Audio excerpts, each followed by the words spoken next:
Oke, silakan.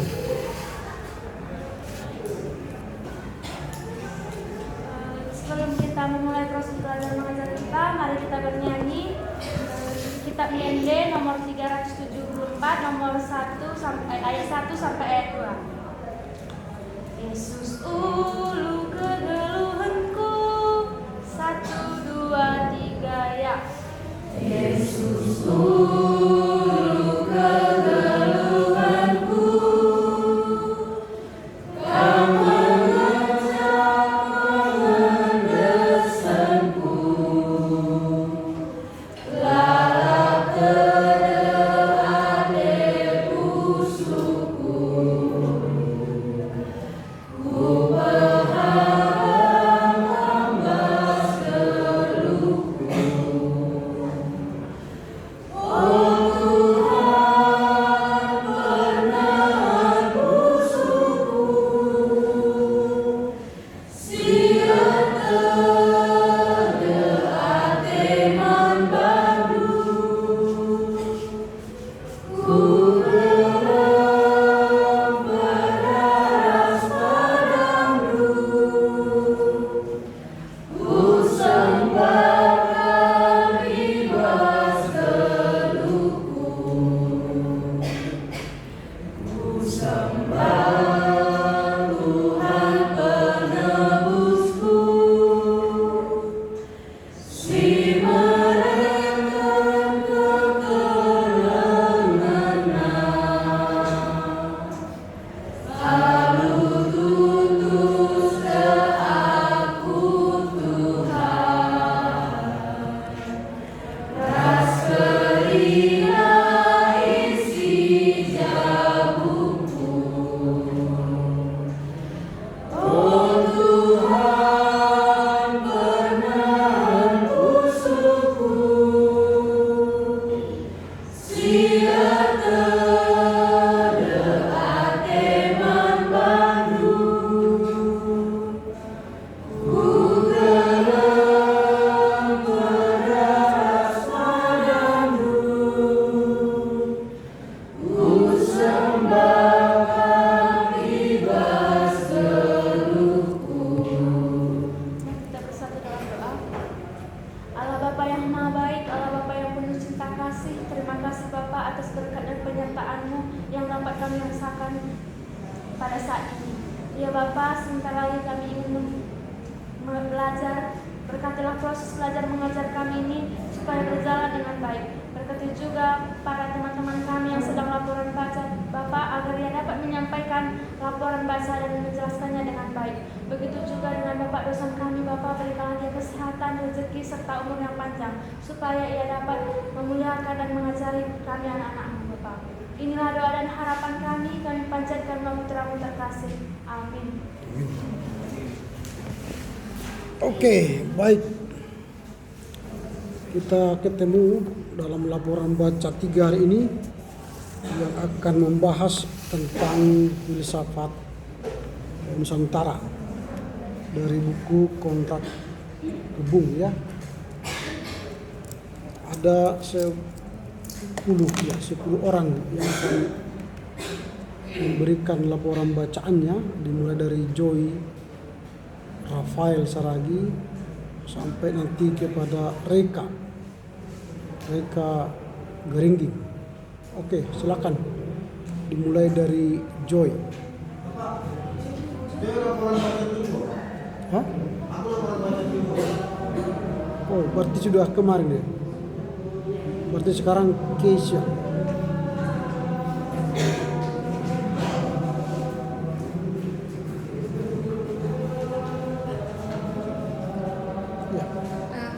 Baik, selamat siang bagi kita semua. Saya Keisha Tepu akan menjelaskan mengenai filsafat wawasan Nusantara pada hari ini.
mengenai judul-judul besar filsafat wawasan Nusantara. Nah, sebelum kita mempelajari lebih lanjut, kita harus mengerti apa sih itu Nusantara. Nah, Nusantara itu berarti Indonesia atau Nusa, yang dimana negara kepulauan dengan lebih dari 13.000 kepulauan atau lebih kurang. Nah, mungkin kita sudah tahu ya, negara kita atau Nusantara kita ini terletak di antara dua samudra dan dua benua. Nah, yang samudra yang pertama itu Samudra Hindia dan Samudra Pasifik. Yang kedua, dua benua adalah benua Asia dan benua Australia. Nah, wawasan Nusantara ini itu memiliki beberapa kesatuan. Di sini sudah tertera ada 4 kesatuan. Yang pertama itu kesatuan politik, yang kedua kesatuan ekonomi, yang ketiga kesatuan sosial dan budaya, yang keempat kesatuan pertahanan dan keamanan. Nah, perlu kita ketahui mengapa dikatakan kesatuan politik. Yang pertama itu dikarenakan segala isi dan kekayaan wilayah Nusantara ini merupakan kesatuan wilayah gitu. Ini ruang hidup yang menjadi milik milik bersama bangsa gitu. Jadi semua yang ada di Nusantara kita ini, jadi ini milik satu bangsa itu gitu. Yang kedua, Indonesia ini terdiri dari berbagai suku, bahasa, agama, dan kepercayaan.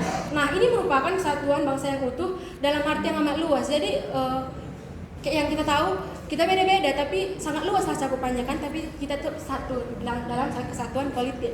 Yang ketiga yaitu secara psikologis bangsa Indonesia itu harus merasa satu dan senasib gitu, karena kita itu sepenanggungan, karena kita itu sebangsa dan setanah air. Yang keempat itu seluruh kepulauan Nusantara adalah satu kesatuan hukum yang mengabdi kepentingan nasional. Yang berikutnya kita masuk kepada poin kesatuan ekonomi. Nah, kesatuan ekonomi ini juga memiliki 2 poin. Yang pertama itu seluruh kekayaan wilayah Nusantara adalah modal dan milik bersama. Jadi itu modal kita bersama, itu hak kita bersama gitu. Nggak ada yang terkecuali. Jadi itu kan kesatuan. Jadi semua itu ada hak pribadi plus pribadi mempunyai hak, karena itu adalah kesatuan punya kita bersama. Yang berikutnya itu tingkat perkembangan ekonomi harus serasi dan seimbang di seluruh wilayah Nusantara. Nah, mungkin kita sering berpikir kan, nggak serasi sih, nggak seimbang perekonomian kita yang kita dapatkan gitu. Tapi di sini dikatakan tingkat perkembangan ekonomi harus serasi dan seimbang di seluruh wilayah Nusantara. Yang berikutnya kita masuk ke satuan sosial budaya yang ketiga. Nah, yang ketiga ini kehidupan bangsa harus serasi, seimbang dan selaras. Sama kayak yang pertama tadi, harus semua sama, nggak boleh nggak seimbang gitu, karena kita kan senasib dan sepenanggungan dan setanah air. Yang berikutnya adalah budaya Indonesia ini pada hakikatnya adalah satu, sedangkan corak kita kan beragam. Seperti yang kita tahu, semboyan Bhinneka Tunggal Ika, berbeda-beda tetapi tetap satu jua. Nah, yang berikutnya adalah yang terakhir, kesatuan pertahanan dan keamanan. Ada 2 poin. Yang pertama itu ancaman terhadap satu daerah merupakan ancaman terhadap seluruh bangsa dan negara. Nah, ini kalau satu daerah itu terancam, kita pun seluruh daerah di Indonesia, di Nusantara ini merasa terancam, karena kan satu daerah itu merupakan kesatuan dari satu bangsa ini. Yang berikutnya, setiap warga negara berhak dan wajib membela bangsa dan negara. Nah, seperti poin yang pertama, jika salah satu daerah terancam, maka seluruh warga wajib membela dan mempertahankan keamanan bangsa dan negara. Nah, namun kenyataannya dari 4 kesatuan ini ada juga terjadi memprihatinkan untuk kita semua kayak gitu. Contohnya pada zaman pasca Soeharto yang terdapat beberapa daerah yang mau melepaskan diri dari NKRI. Contohnya kayak Timor Leste, dia akan melepaskan diri dari Indonesia, yang dimana telah terjadi pertumpahan darah yang luar biasa setelah referendum tahun 1999. Nah, kenyataan perpecahan ini menunjukkan bahwa kesatuan negara kita itu masih sangat rapuh gitu, belum kokoh seperti yang 4 ini tadi dijelaskan dalam 4 kesatuan yang tadi. Jadi contohnya kayak pernah kita dengar kayak gerakan GAM, Gerakan Aceh Merdeka, itu juga kan salah satu perpecahan-perpecahan sehingga membuat negara kita ini rapuh seperti itu. Nah, sehingga pernah muncul anjuran dari seorang budayawan yang bernama almarhum Romo Mangunwijaya, ia itu mencita-citakan federasi, tapi tidak seperti federasi waktu bentukan Belanda, bukan seperti federasi Republik Indonesia Serikat, bukan seperti itu. Namun ia mencita-citakan bahwa Indonesia itu harus jujur, adil lewat usahanya sendiri kayak gitu. Nggak boleh kayak yang dibentuk Belanda kemarin. Nah, tapi itu semua dipatahkan karena fanatisme kesukuan dan agama di Nusantara kita ini sangat menjulang tinggi kayak gitu. Sehingga nafsu primordialisme yang kuat muncul sehingga menjadi penghalang utama untuk mewujudkan mimpi dari Romo Mangunwijaya tersebut. Nah, selanjutnya kita masuk dalam wawasan Nusantara dalam sejarah Indonesia. Yang pertama itu Indonesia. Nah, kita melihat bagaimana sekarang kita dikatakan sebagai Indonesia dewasa ini. Mengapa dikatakan seperti itu kan? Karena kan kita sudah merdeka, udah bisa mandiri, berdiri dengan kaki sendiri seperti itu. Nah, pada awal abad 20,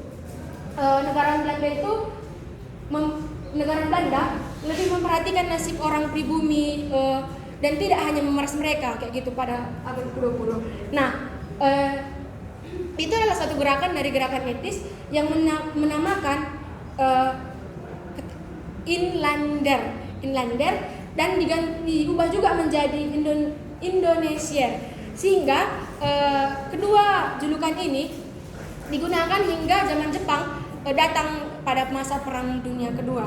Tetapi para prince kemerdekaan itu lebih suka menggunakan nama Indonesia karena Indonesia itu mempunyai arti secara politis kayak gitu. Jadi para perintis itu mengubah namanya menjadi Indonesia sehingga sebuah negara kita itu merdeka meliputi seluruh wilayah Netherlands di masa dulu. Nah, berikutnya kita masuk ke dalam Nusantara. Nah, Nusantara. Istilah Nusantara ditemukan pada Prasasti Sarwadharma dan Prasasti Parampin tahun 1269 disebutkan tentang Bali Nusantara. Nah, kemudian istilah Nusantara digunakan oleh Brandes arkeolog Belanda dan Douwes Dekker yang dimana ini adalah seorang pejabat pemerintah Nederland di waktu itu.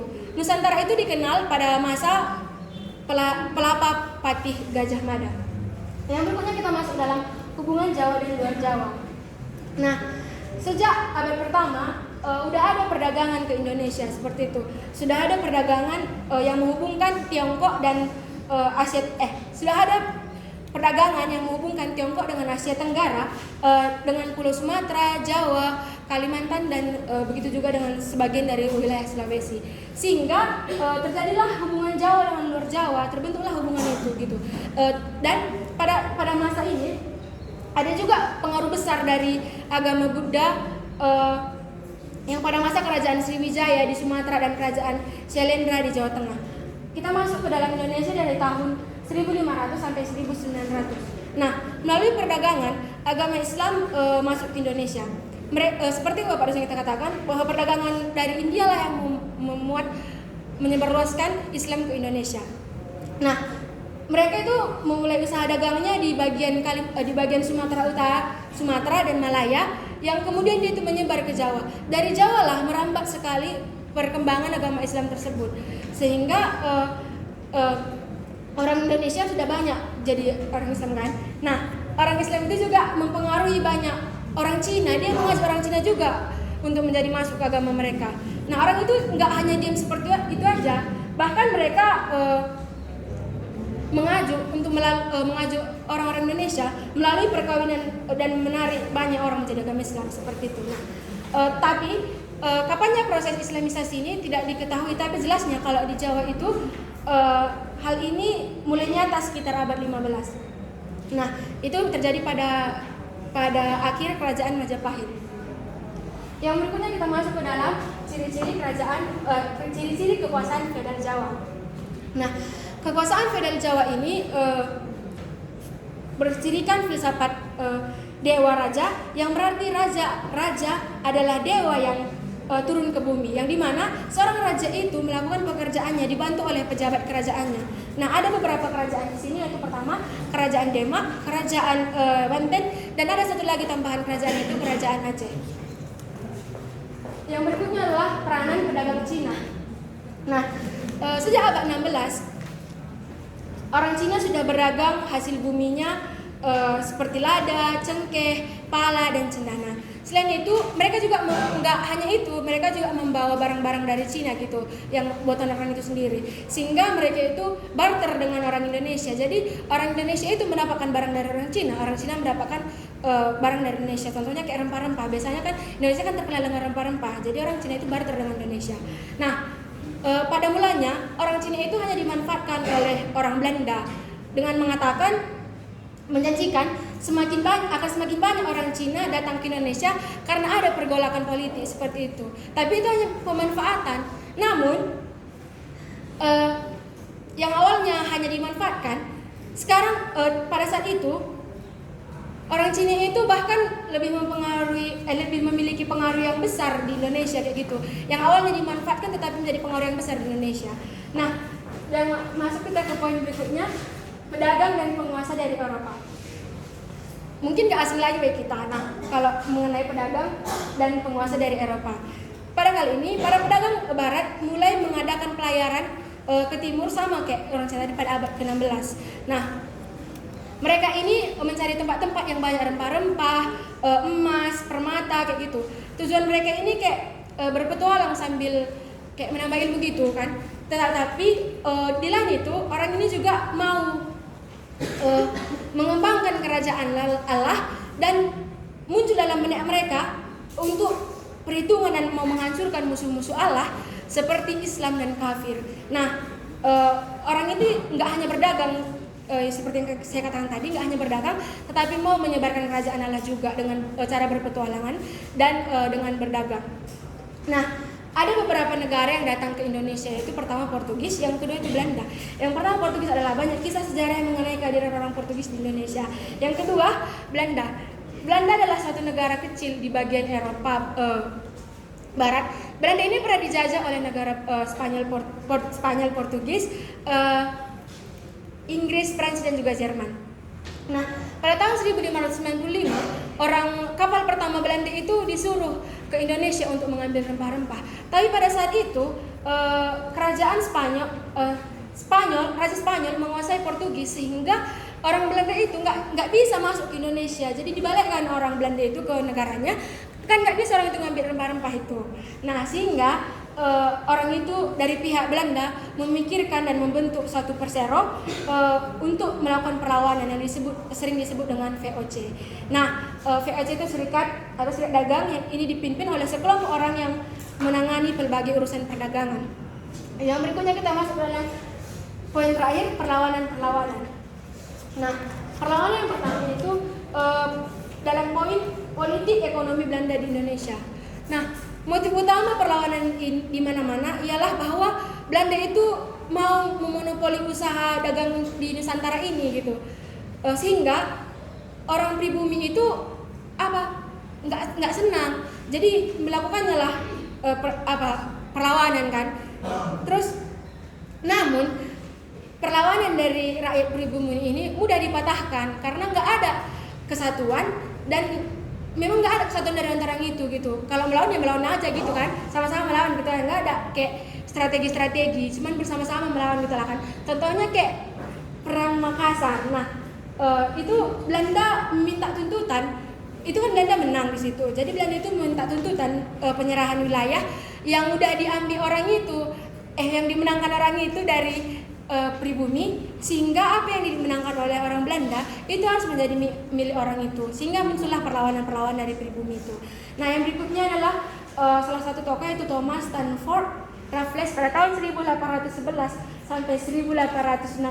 Nah, selama beberapa tahun kerajaan Inggris sempat berkuasa di Jawa di Indonesia, dan ia menyusun ekonomi di bawah pokok-pokok seperti berikut. Yang pertama itu penghapusan kerja paksa. Nah, dan diarahkan tenaga kerja itu nggak hanya disuruh-suruh kerja, tapi diarahkan. Yang berikutnya, rakyat itu bebas bekerja, bertani dan berdagang. Yang kedua, tanah diawasi pemerintah dan hasilnya yang dipungut oleh pemerintah tanpa melewati bupati. Yang ketiga, penyewaan tanah di beberapa daerah dilakukan dengan kontrak yang terbatas waktu. Nah, pemerintahan Inggris itu mau rakyat Nusantara kita ini bebas mengolah tanahnya kayak gitu, dan pemerintah tapi harus membayarkan pajak kepada mereka semua hasil rakyat diperdagangkan secara bebas, dan dengan cara ini Raffles ingin membuka ketutupan ekonomi di Jawa. Namun pada tahun 1830 ekonomi negeri Belanda itu mundur, sehingga mereka mengusahakan untuk Indonesia yang memenuhi kebutuhan mereka gitu kan. Sehingga karena Belanda menyusunkan bahwa harus Indonesia membutuhkan kehidupan orang itu karena kemundurannya, sehingga timbullah kebencian dari rakyat kecil kayak gitu, timbul kebencian dari rakyat kecil, dan terjadilah pemberontakan oleh rakyat-rakyat tersebut. Poin yang terakhir yaitu politik liberal Belanda. Nah, pada waktu itu status bupati masih dipertahankan, namun itu nampak dualisme sih sebenarnya, dualisme kepemimpinan. Langkah pertama yang cukup penting yaitu penyusunan hierarki dari bagian Eropa. Yang kedua, pemerintah mulai menetapkan bupati dengan kriteria khusus dan bukan lagi berdasarkan tradisi. Nah, ini juga perlu adanya birokrasi atau tenaga perkantoran untuk ada orang pribumi yang terdidik kayak gitu, sehingga pemerintah membangun sekolah. Yang pertama yaitu dibuka adalah sekolah guru untuk mendidik para guru mengajar di sekolah. Bahasa yang dipakai itu yaitu bahasa Jawa, Sunda, dan Melayu. Yang berikutnya itu pembukaan sekolah lebih didorong oleh kebutuhan praktis untuk pekerjaan di berbagai bidang. Yang poin berikutnya, sekolah pribumi harus berakar pada lingkungan budaya setempat dan bahasa pengantar adalah bahasa daerah masing-masing gitu. Jadi dibuatlah sekolah itu tapi harus dengan bahasa mereka masing-masing biar terdidik para pribumi tersebut. Namun di kalangan para pegawai yang didukung para jending itu, mereka itu kayak mendesak supaya menggunakan bahasa Belanda gitulah. Jadi itulah sekolah guru. Jadi demikian pula sekolah guru itu harus diajarkan ada bahasa Belanda, dan mulai ada jurang pemisah antara pendidikan rakyat dengan kaum elit.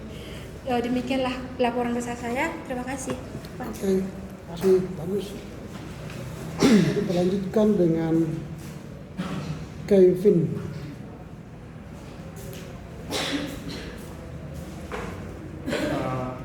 Selamat siang bagi kita semua. Di sini case-nya sudah menulis ya, kerangka yang ingin saya jelaskan. Yaitu pertama, filsafat wawasan Nusantara ini harus memiliki tujuan. Mengapa kita mempelajarinya? Yaitu yang pertama itu kita harus mempelajari ini untuk menumbuhkan rasa cinta sebagai suatu negara kesatuan yang berdasarkan Pancasila dan Undang-Undang Dasar tahun 1945. Meskipun kita ini berdiri dari lebih dari 1.300 pulau. Kita masuk ke cakupan wawasan Nusantara. Yang pertama itu adalah kesatuan politik.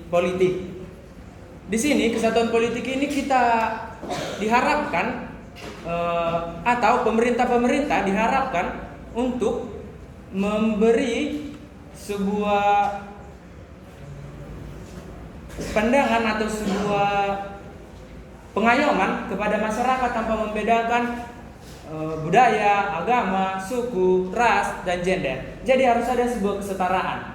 Kemudian masuk ke kesatuan ekonomi. Dalam kesatuan ekonomi ini yang kita tahu bahwa negara kita ini adalah negara yang kaya, negara yang amat kaya. Oleh karena itu, kekayaan kita itu harus diolah bukan hanya untuk mengembangkan satu daerah, tetapi untuk mengembangkan seluruh daerah yang ada di Indonesia. Kemudian kesatuan sosial dan budaya.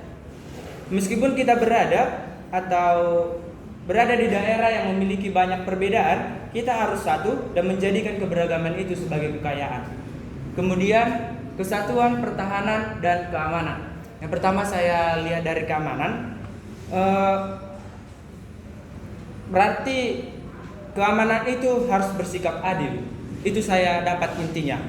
Bersikap adil dalam keamanan itu berarti harus ada keadilan terhadap semua wilayah, bukan hanya terhadap satu wilayah. Pada masa Soeharto ini dilanggar. Satu-satunya dijelaskan oleh saudara Kisya tadi, yaitu Timor Leste yang ingin melepaskan diri dari Nusantara. Mengapa mereka ingin melepaskan diri? Latar belakangnya adalah mereka menganggap diri mereka itu tidak dipedulikan oleh Nusantara atau dijadikan sebagai anak tiri. Kemudian pertahanan. Pertahanan ini yang dapat saya dapatkan, kata kuncinya yaitu harus peduli.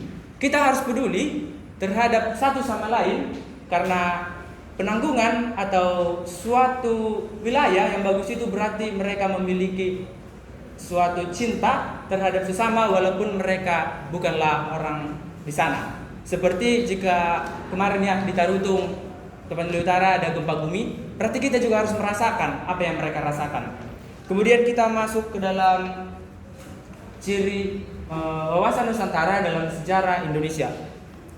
Yang pertama itu Indonesia. Secara harafiah, kepulauan kita ini dianggap sebagai kepulauan India, yaitu daerah timur yang memiliki kekayaan dan sumber rempah-rempah yang berlimpah. Pada tahun 1850 disebut atau diusulkan nama Indonesia oleh Earl dan Logan dari Inggris, yang di sini itu dicakup itu hanya Sumatera dan Jawa.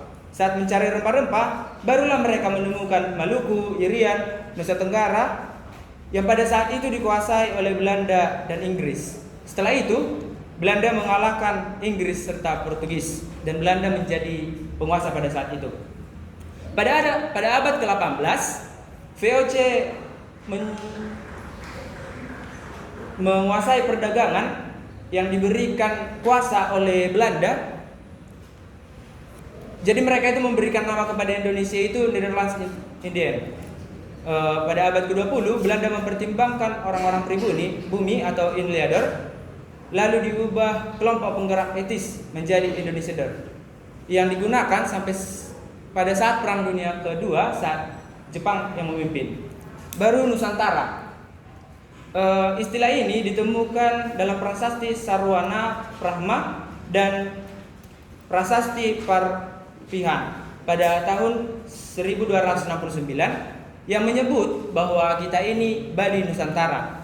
Dan pada tahun 1331 sampai 1364 dibuatlah pulau-pulau lain oleh Majapahit yang berarti pulau di luar Jawa. Terus kita masuk ke dalam hubungan Jawa dengan luar Jawa. Jadi ya teman-temanku, pada abad pertama ini jalur perdagangan itu sudah sangat berpengaruh yang menghubungkan Tiongkok dengan Asia Tenggara, dengan Pulau Sumatera, Jawa, Kalimantan, Bali, dan sebagian dari Sulawesi. Intinya mengapa dikatakan sebagai hubungan Jawa dengan luar Jawa dapat kita lihat dari kerajaan Majapahit atau kerajaan Jawa, yang pada saat itu adalah puncak kejayaan dari mereka yang mendapat keuntungan dari perdagangan yang dipimpin oleh Gajah Mada. Jadi pada saat ini mereka itu ingin memperbesar atau memperluas kerajaan Majapahit dengan mengalahkan sebagian besar dari Sumatera, Kalimantan, daerah Malaya, dan daerah Timur. Mengapa ini dilakukan? Mereka itu ingin agar kekuasaan mereka itu lebih besar dan mendapatkan keuntungan dari perdagangan juga semakin besar. Kemudian kita masuk ke Indonesia dari tahun 1500 sampai 1900. Pada saat ini sudah ada hubungan antara pulau-pulau dan kerajaan-kerajaan di Indonesia, serta ada hubungan antara Asia Tenggara dengan Saudi Arabia yang terjadi di Malaka. Mengapa terjadi di Malaka? Karena mereka itu adalah daerah yang sangat strategis untuk melakukan perdagangan. Kita masuk ke perdagangan dan kekuasaan. Jadi pada saat ini para raja-raja berusaha memperluas kekuasaannya dengan mengambil keuntungan dari sistem feudalitis atau sistem yang antara tuan dengan hamba. Terus dalam hal ini juga terjadilah perkembangan atau masuknya agama Islam ke Indonesia, yaitu selain dari perdagangan yang dapat saya tangkap ada beberapa poin. Yang pertama itu perkawinan. Jadi mereka yang datang berdagang itu kawin dengan orang asli Indonesia yang menjadikan yang dikawininya itu ya masuklah ke agamanya gitu. Terus kemudian melalui wali atau orang yang berkarisma dan berwibawa. Kemudian masuk ke dalam melalui raja yang jadi Islam. Ketika raja jadi Islam, maka rakyatnya akan ikut menjadi Islam. Contohnya itu Sultan Malik, Raja Pasir pertama pada tahun 1297. Jadi dia itu menjadi raja. Seperti yang sudah dijelaskan tadi oleh Kesia, raja itu dianggap sebagai dewa. Karena mereka dianggap sebagai dewa, maka apa yang mereka lakukan itu pasti benar lah, gitu kan. Terus masuk ke ciri-ciri dan kekuasaan feodal Jawa. Jadi di sini ada suatu filsafat, yaitu filsafat dewa raja, yang menganggap raja adalah dewa yang turun ke bumi, yang mempunyai kekuasaan mutlak karena mendapat wahyu atau pulung atau isyarat dari ilahi. Raja biasanya itu memiliki benda-benda pusaka seperti keris, pedang, tembak, dan banyak lagi. Itu semua itu dianggap sakti. Salah satu contoh yang saya dapat yaitu Gajah Mada yang memiliki keris sakti katanya. Jadi kalau kita lihat tuh sekarang foto Gajah Mada atau patung, dia itu pasti memegang keris. Ada yang memegang keris karena itu dianggap sebagai satu kesaktian bagi mereka. Terus dalam melakukan tugasnya, raja ini dibantu oleh pejabat-pejabat seperti pati, panglima. Panglima ini mungkin kita semua tahu yang untuk mengatur peperangan gitu kan. Terus dalam perkembangannya banyak kerajaan silih berganti menjadi pusat perdagangan. Kerajaan-kerajaan lain itu yaitu yang pertama itu Kerajaan Demak. Didirikan oleh Raden Fata, putra Raja Majapahit dari istrinya, yang istrinya ini adalah orang Cina. Pada abad ke-15, Cina masuk ke Indonesia dan mengalahkan Majapahit pada 1542 di Gunung Penanggungan. Dari kejadian ini, maka Demak menjadi pusat dagang pada saat itu. Kemudian Kerajaan Banten. Pada abad ke-16, Kerajaan Pajajaran dan Sudan Kelapa jadi kota pelabuhan. Dan pada tahun 1525, Sunan Gunung Jati merebut daerah itu dari Demak dan Sunan Kelapa diganti jadi Jakarta. Terus peranan perdagangan Cina. Pada poin yang keempat ini, di Sumatera sudah banyak sekali orang yang tinggal, orang Cina yang tinggal di Sumatera dan di daerah Jawa. Mereka itu menikahi orang-orang suku asli di sana, dan mereka itu tujuannya pertama itu yaitu berdagang, cengkeh, lada, pala, dan cendana. Pada awalnya Belanda memanfaatkan Cina. Jadi kan teman-teman, di Cina bagian selatan itu sedang ada konflik. Jadi Belanda memanfaatkan mereka agar mereka datang ke Indonesia bermaksud untuk memperkuat atau memperlebar sayap Belanda di Indonesia, tapi mereka salah ambil jalan. Jadinya di sini orang Cina itu berkembang dengan pesat, dan orang Cina itu orang Cina itu jadi orang-orang yang memiliki jabatan penting di Indonesia. Jadi mereka itu memiliki pengaruh lebih besar daripada orang Belanda sendiri yang sebetulnya ingin memanfaatkan mereka. Kemudian perdagangan dan penguasaan dari Eropa. Yang pertama itu Portugis. Pada masa ini unsur kolonialisasi atau penguasaan daerah terhadap daerah yang lain yang dimaksud untuk memperkuat wilayahnya sedang berkembang-kembangnya, dan agama Kristen juga di sini sedang berkembang. Tapi dalam perkembangan agama Kristen di sini, mereka itu bermusuhan dengan agama Islam. Pada tahun 1509, mereka tiba di Malaka dan merebut Malaka pada tahun 1511. Serta pada tahun 1512 ke Maluku dan membangun Ternate. Tetapi mereka keluar dari Ternate, kemudian berdiam di Abonia dan membangun benteng di Tidore pada tahun 1578. Kemudian kita masuk ke Belanda. Pada tahun 1595, Belanda dikirim ke Indonesia, namun pada saat itu Spanyol melarang mereka datang ke Indonesia. Mereka dilarang untuk berdagang. Jadi mereka itu membuat suatu kebijakan, yaitu mendirikan VOC atau serikat dagang. Dan mereka memberikan kuasa kepada VOC untuk berdagang, untuk mendirikan sekolah, mendirikan gereja, dan banyak lagi. Kedatangan VOC ini menyebabkan hal buruk terjadi pada Indonesia. Itu yang dapat kita lihat, terjadinya perdagangan bebas. Jadi di Indonesia itu terjadi perdagangan bebas setelah VOC masuk. Kemudian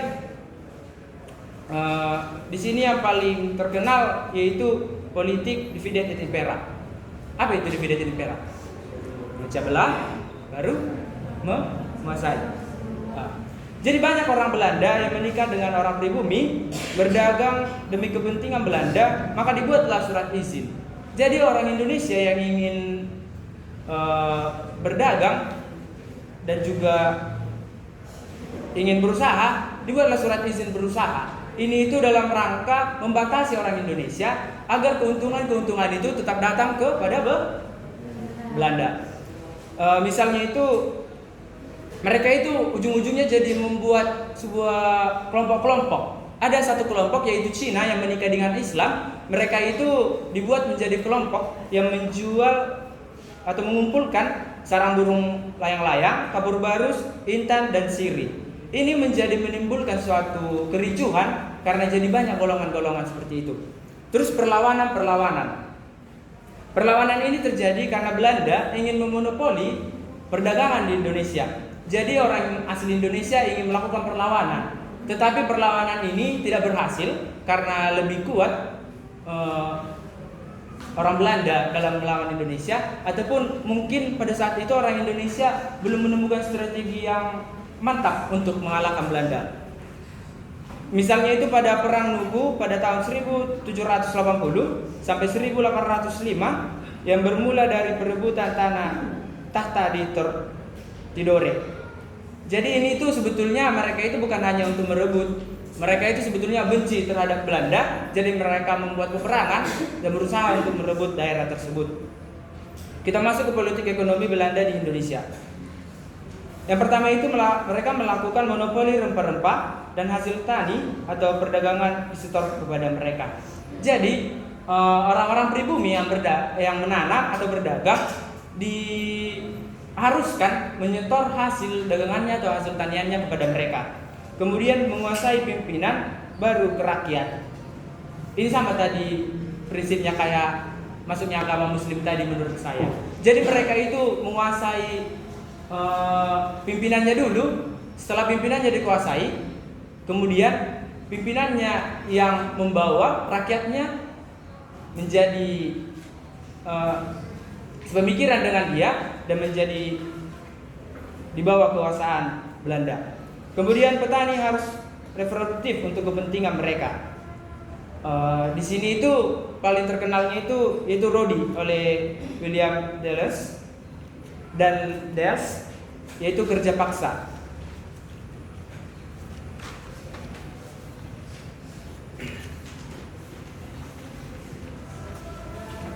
Kemudian Thomas Stanford Raffles pada tahun 1811 sampai 1816. Saat kerajaan Inggris berkuasa di Jawa, ia menyusun pokok-pokok seperti berikut. Yang pertama itu menghapuskan kerja paksa dan mengarahkan tenaga kerja serta rakyat bisa bebas bekerja, bertani atau berdagang. Jadi mereka itu tidak dipatokkan lagi dalam suatu pekerjaan atau dalam suatu kepentingan bagi orang Belanda tadi. Terus tanah yang diawasi pemerintah dan hasilnya langsung dipungut oleh pemerintah tanpa oleh bupati. Mengapa dilakukan seperti ini?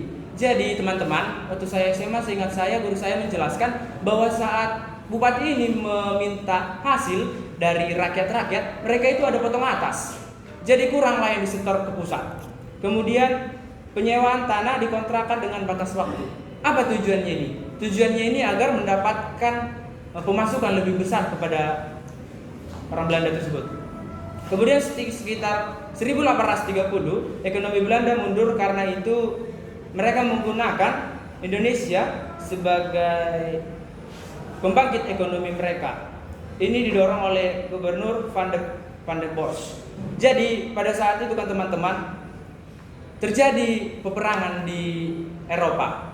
Jadi Belanda itu mengalami kerugian bukan hanya dari peperangan, tetapi juga dari Indonesia yang melakukan serangan terus-menerus. Contohnya tadi ada dari suatu daerah melakukan peperangan terhadap Belanda, yang pastinya mereka mengalami kerugian, baik kerugian mungkin senjatanya dicuri, orang-orangnya meninggal, seperti itu. Jadi mereka itu mengalami kerugian besar sehingga dibuatlah kultur sterser atau sistem tanam paksa. Jadi mereka itu menanam tebu, tembakau, kopi dan lain-lain. Ini itu adalah rempah-rempah atau bahan-bahan yang dibutuhkan atau yang hanya bisa dijual oleh orang Belanda di daerahnya.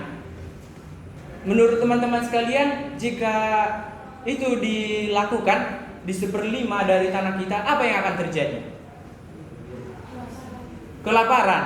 Pasti akan terjadi kelaparan karena padi kurang ditanamnya. Padahal kita makan padi. Jadi pada saat itu terjadilah krisis kelaparan.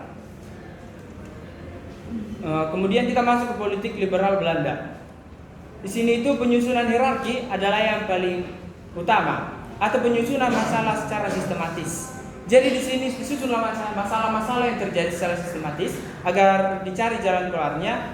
Ini itu terjadi karena Eropa melihat penderitaan rakyat pribumi dari penindasan orang Eropa yang hanya mencari keuntungan bagi mereka sendiri tanpa melihat bagaimana keadaan pribumi yang sudah tidak layak tadi, ya, sudah kurang makan.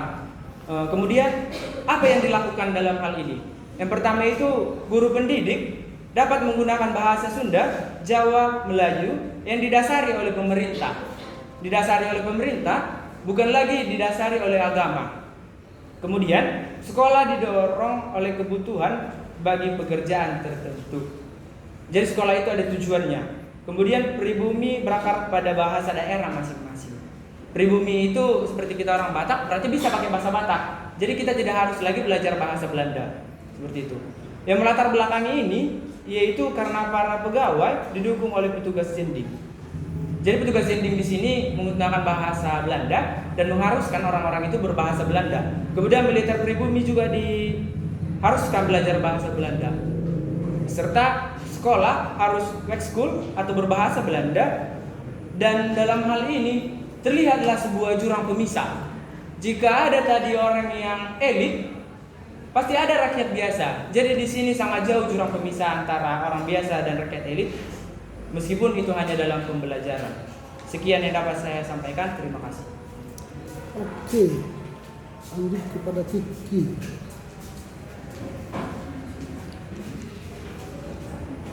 Filsafat Wawasan Nusantara.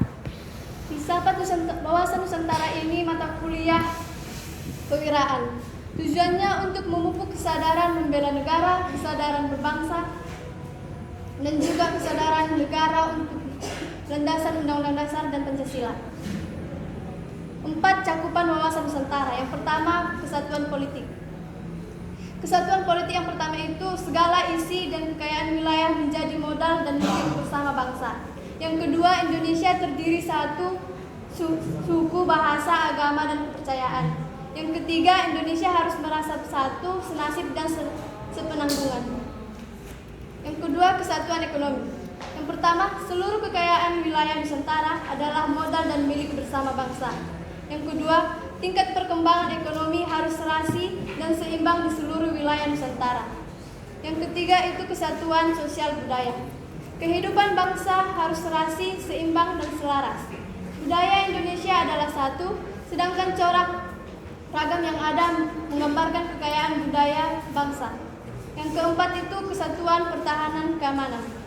Yang pertama, ancaman terhadap satu daerah. Ini merupakan ancaman terhadap seluruh bangsa dan negara. Yang kedua, setiap warga negara berhak dan wajib membela bangsa dan negara. Selanjutnya, wawasan Nusantara. Dalam sejarah Indonesia yaitu Indonesia dan Nusantara. Indonesia kata secara harfiah kepulauan India yang dibedakan India daratan, Indonesia dikenal sebagai sumber kekayaan dan sumber rempah-rempah. Pada tahun 1850, ada seorang Inggris yang bernama mengatakan Indonesia kepulauan dan logam yang diberi nama Indonesia Indian Archipelago yang daerahnya itu terbatas Jawa dan Nusantara. Pada tahun 1884, seorang etnologi Jerman yang bernama Bastian yang dikatakan Indonesia menjadi Indonesian, kepulauan antara daratan Asia dan Melanesia yang daerahnya itu kepulauan Ternate, Tidora, Halmahera, dan Papua. Pada akhir 18 VOC, Belanda menguasai wilayah Indonesia hingga bangkrut dan diambil alih oleh Belanda. Pada awal 2020 ada gerakan negara Belanda untuk memperhatikan nasib pribumi dan hanya memeras saja. Ini gerakan etis. Gerakan etis ini mengubah Interland menjadi Indonesia.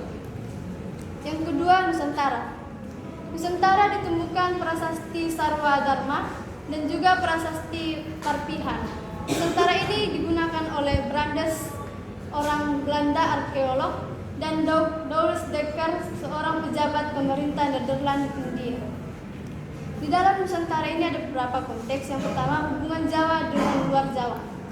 Sejak awal abad pertama, sudah ada dagang yang menghubungkan Tiongkok dan Asia Tenggara dari Pulau Sumatera, Jawa, Kalimantan, Bali, Maluku, dan sebagian Sulawesi. Di samping itu juga sudah ada dampak pengaruh agama Hindu di Sumatera, Jawa, Bali, Kalimantan, Selatan, dan sebagian Sulawesi, dan juga ada pengaruh agama Buddha yang terjadi pada masa kerajaan Sriwijaya. Yang selanjutnya itu Indonesia dari tahun 1500 dan 1900. Sejak abad pertama, nampak jelas hubungan niaga dan perdagangan antar pulau di Indonesia, terutama kerajaan yang sudah ada. Yang selanjutnya itu perdagangan dan kekuasaan. Pada saat itu sudah ada perdagangan ramai, tetapi belum ada perdagangan bebas. Malah perdagangan besar itu dikuasai oleh raja dan bangsawan.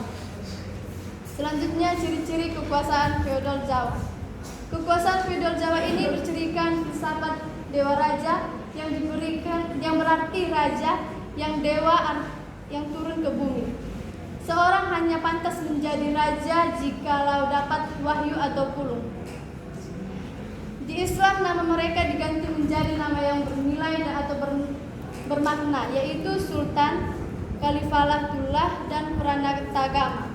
Dalam pelaksanaan tugasnya, raja dibantu oleh pejabat kerajaan. Tingkat tertinggi adalah patih atau maha menteri. Dan juga raja dibantu bendahara negara dan menteri penerangan. Patih dibantu oleh bupati Nayaka, penasehat raja. Dalam kerajaan masih ada jabatan lainnya seperti muhibir, yaitu menteri penerangan. Laksamana adalah datuk yang memimpin angkatan laut, lalu temenggung, dan di bawahnya pegawai kepala daerah.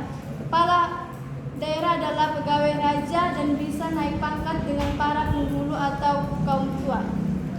Dalam perkembangan ini muncullah kerajaan. Yang pertama, Kerajaan Demak. Kerajaan Demak didirikan Raden Patah, putra Raja Majapahit dari istri Cina. Yang kedua itu Kerajaan Banten. Pada abad ke-16 di Jawa, Kerajaan Pajajaran dengan Sunda Kelapa sebagai kota pelabuhan. Sunan Gunung Jati dalam ekspektasi dari Demak merebut daerah. Pada tahun 1529 dianggapnya berdirinya Kerajaan Banten. Kerajaan lainnya yaitu Kerajaan Aceh. Kerajaan Aceh ini pada abad ke-16 dikenal sebagai pusat perdagangan di Sumatera Utara dan kemudian berperang pada zaman kolonial Belanda. Selanjutnya itu peranan perdagangan Cina. Di dalam peranan pedagang Cina ini banyak orang Cina yang sibuk dalam urusan dagang tinggal di Sumatera dan di Jawa. Selanjutnya dalam pedagang dan penguasa dari Eropa. Para pedagang Barat mulai mengadakan pelayanan ke timur abad ke-16 dan ingin mencari tempat yang kaya dengan emas, permata, dan rempah-rempah. Selanjutnya Portugis. Pada tahun 1497, Vasco da Gama mengintari Tanjung Harapan di Afrika Selatan dan tahun 1498 mencapai India. Mereka memecahkan kekuatan dagang Islam di seluruh Persia. Selanjutnya itu Belanda. Belanda suatu negara kecil di Eropa Barat yang pernah dijajah oleh Spanyol, Portugis, Inggris, dan Prancis, kemudian Jerman. Pada tahun 1595, kapal dagang pertama Belanda dikirim ke Indonesia. Perlawanan. Motif utama perlawanan ialah bahwa Belanda mau monopoli usaha dagang, namun perlawanan pribumi mudah dipatahkan karena belum ada persatuan di antara mereka. Contohnya Perang Makassar yang 1660 sampai 1669, dan yang kedua itu Perang Buku 1780 sampai 1805, dimulai perebutan tahta Tidore. Selanjutnya politik ekonomi Belanda di Indonesia, dan selanjutnya Thomas Stratford Raffles Thomas ini menyusun ekonomi di bawah pokok-pokok. Yang pertama itu penghapusan kerja paksa dan penyerahan tenaga rakyat bebas bertani dan berdagang. Yang kedua, tanah diawasi pemerintah dan hasilnya langsung dipungut. Yang ketiga, penyewaan tanah dilakukan dengan kontrak yang terbatas waktu. Selanjutnya, politik liberal Belanda. Pada saat itu bupati masih dipertahankan oleh dua dualisme kepemimpinan. Langkah yang pertama itu pentingnya penyusunan hierarki bagian Eropa. Pemerintah harus mendirikan sekolah karena agar mendidik para guru untuk mengajar di sekolah. Dan yang kedua itu didorongkan untuk kebutuhan praktis untuk bekerja di berbagai bidang. Yang ketiga itu sekolah pribumi harus berakar pada lingkungan budaya setempat dan bahasa pengantar adalah bahasa daerah masing-masing. Terima kasih. Oke, terima kasih. Selanjutnya kepada Mei.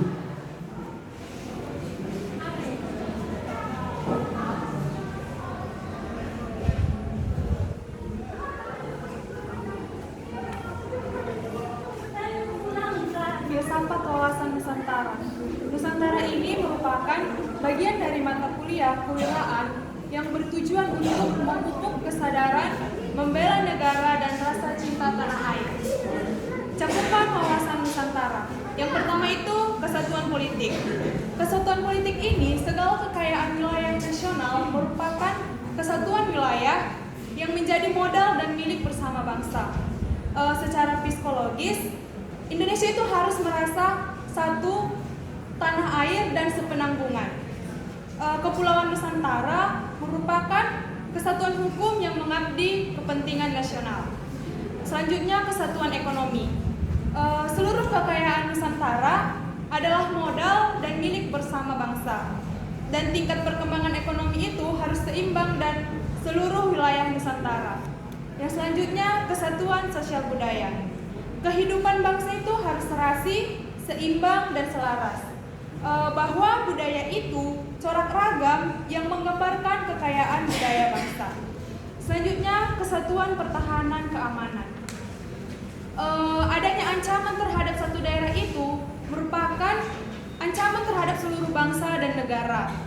Dan setiap warga negara berhak membela bangsa dan negara. Pada era Soeharto, banyak keinginan daerah-daerah itu untuk melepaskan diri dari NKRI. Contohnya tadi Timur Leste, yang mereka ingin membentuk negara mereka sendiri. Karena mereka ingin memperoleh keadilan yang diabaikan oleh pimpinan negara Republik Indonesia selama sekian tahun. Perpecahan ini menunjukkan bahwa negara Republik Indonesia ini sudah rapuh dan banyaknya pemberontakan pada masa setelah kemerdekaan. Budayawan almarhum Romo Mangunwijaya mencita-citakan federasi, tetapi bukan federasi yang bentukan RIS Belanda. Yang dicita-citakan oleh Romo ini federasi yang tidak berdasar pada sukuisme, seperti Aceh yang menjadi negara Islam dan NTT menjadi negara Kristen. Namun cita-cita Romo ini tidak terwujud jika warga Indonesia ini tidak saling menerima dan melepaskan fanatisme kesukuan dan agama mereka. Selanjutnya, wawasan Nusantara dalam sejarah Indonesia. Indonesia pada tahun 1850, seorang Inggris itu mengusulkan nama Indonesia untuk kepulauan dan logam memberi nama Indonesia kepada Indrian Archipelago. Yang dimaksudkan ini yang perlu diketahui, daerah yang dimaksud ini belum seluruh wilayah Indonesia. Pada tahun 1884, seorang etnolog Jerman menyebut Indonesia dalam bukunya, artinya seluruh kepulauan antara Asia dan Malaysia.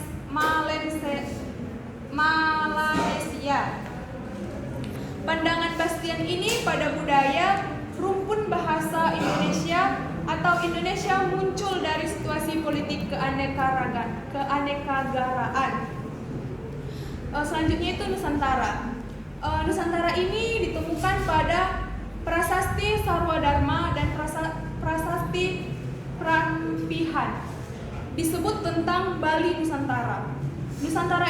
Istilah Nusantara ini digunakan Brades, arkeolog Belanda, dan Deus Dekker, pejabat pemerintah waktu itu. Nusantara diartikan sebagai sumpah yang membentuk negara Republik Indonesia sekarang ini. Dalam konteks zaman Majapahit, Nusantara berarti pulau lain. Dalam arti pulau lain itu di luar Pulau Jawa. Hubungan Jawa dengan luar Jawa itu sejak abad pertama sudah ada jalur dagang yang cukup ramai yang menghubungkan antara Tiongkok dan Asia Tenggara. Pengaruh agama Buddha ini pernah terjadi pada masa Kerajaan Sriwijaya di Sumatera dan Kerajaan Sailendra di Jawa Tengah. Waktu itu ada keinginan ingin memperluas kerajaan dengan menaklukkan kerajaan lain. Selanjutnya Indonesia dari tahun 1500 sampai 1900. Sejak abad pertama sudah ada nampak jelas bahwa hubungan niaga dan perdagangan antar pulau di Indonesia yang terutama kerajaan-kerajaan itu sudah ada. Yang pertama itu menentukan hubungan antara perdagangan. Melalui perdagangan ini masuklah agama Islam ke Indonesia. Mereka memulai usaha dagangnya ini di Sumatera dan di Malaya, kemudian menyebar ke Jawa dan ke seluruh Indonesia. Orang Islam mempengaruhi banyak untuk menjadi pemeluk agama Islam. Mereka melalui perkawinan dan menurut tradisi di Jawa yang biasanya melalui wali. Yang wali ini harus memiliki karisma dan kewibawaan khusus. Selanjutnya ciri-ciri kekuasaan feodal Jawa. Filsafat dewa raja yang di sini dimaksudkan berarti raja adalah dewa yang turun ke bumi, yang mutlaknya itu disembah bagaikan dewa, dan seseorang yang pantas menjadi raja itu kalau dia dewa. Seseorang pantas menjadi raja kalau dia juga mendapat wahyu atau suatu isyarat ilahi.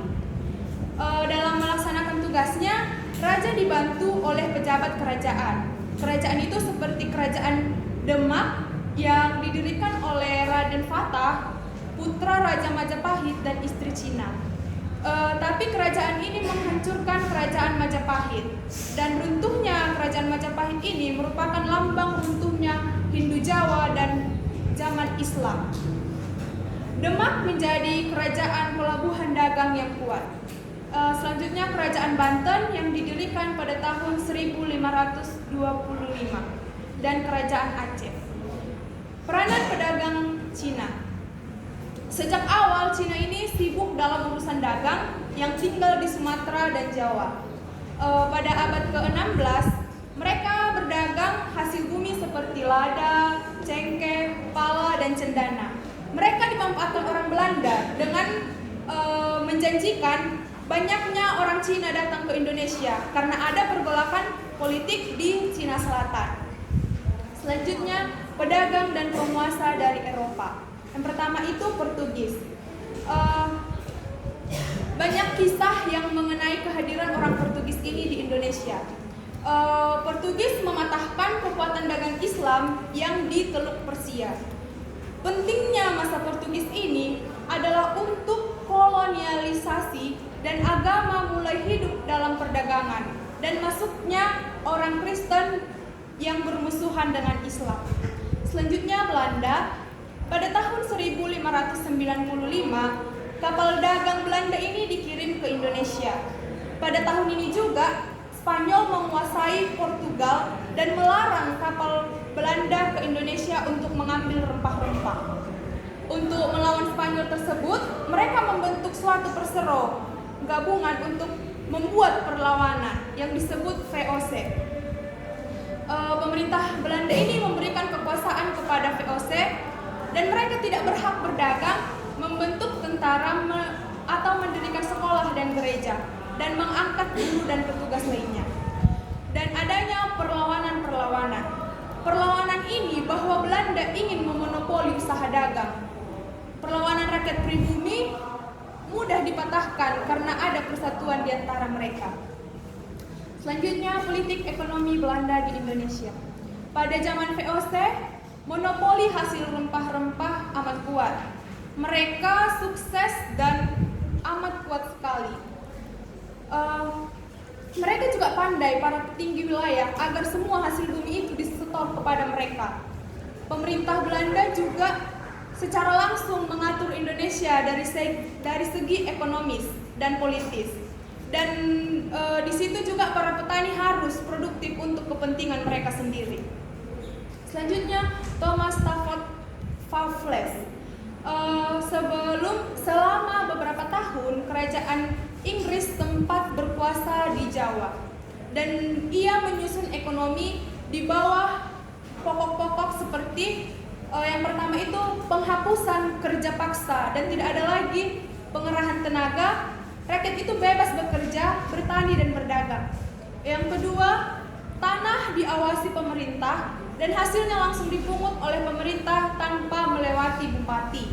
Yang ketiga itu penyewaan tanah di beberapa daerah dilakukan dengan kontrak yang terbatas waktunya.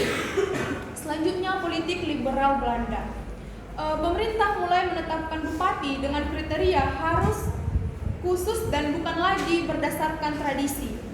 Adanya tenaga perkantoran dan untuk itu perlu ada orang pribumi yang terdidik. Karena itu pemerintah harus mendirikan sekolah guru untuk mendidik para guru untuk mengajar di sekolah, dan pembukaan sekolah lebih didorong untuk kebutuhan praktis di berbagai bidang. Dan selanjutnya, sekolah pribumi harus berakar pada lingkungan budaya setempat dan bahasa pengantar adalah bahasa daerah masing-masing. Oke. Kita lanjutkan ke Monang. Samuel. Kita bawa.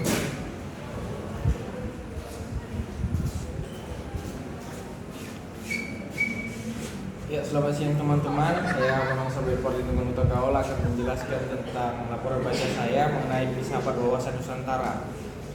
Wawasan Nusantara dalam sejarah Indonesia.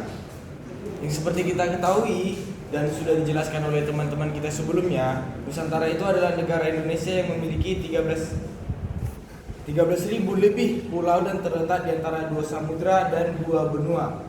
Jadi kata Indonesia itu secara harafiah berarti Kepulauan India, dan kata India digunakan untuk menyebut daerah timur yang dianggap sebagai sumber rempah-rempah.